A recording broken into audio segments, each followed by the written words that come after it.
ជាដំបូងយើងខ្ញុំសូមគោរពដល់គណៈកម្មការនិងលោកគ្រូអ្នកគ្រូព្រមទាំងសិស្សានុសិស្សដែលមានវត្តមាននៅទីនេះជាទីគោរព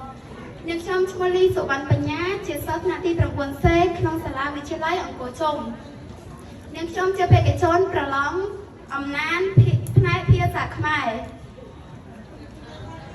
អត្ថបទញញឹមបាយ័ន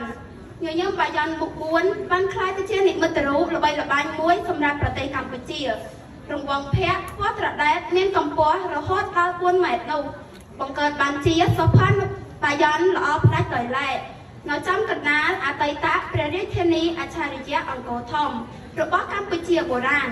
ដែលបច្ចុប្បន្ននៅក្នុងខេត្តសៀមរាបប្រាសាទបាយ័នមានប្រាង្គចំនួន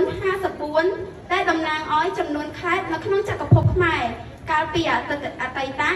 ហើយមានរង្វង់ភ័ក្រចំនួន216ប្រសិនបើគេក្រឡេកមើលតែមួយផ្លេត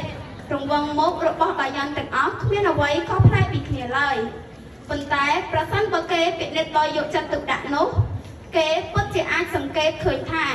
មុខបាយ័ននីមួយៗរបស់ប្រាង្គដែលមានមុខ4ញញឹមទាំងអស់នេះសុទ្ធបង្ហាញន័យជ្រលឹកខុសប្លែកពីគ្នាភាគច្រើននៃរង្វង់ភ័ក្របាយ័នបបភ្នែកព្រឹម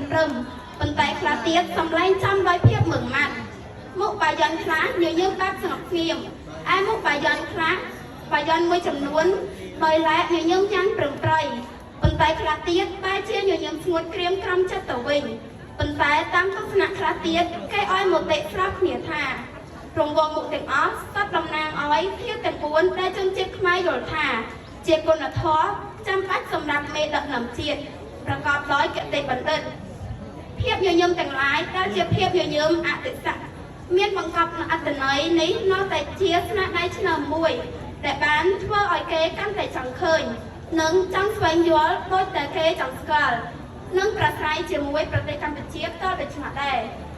អំណាចរបស់ខ្ញុំក៏បានឈានមកដល់ទីបញ្ចប់ជាចុងក្រោយនេះខ្ញុំសូម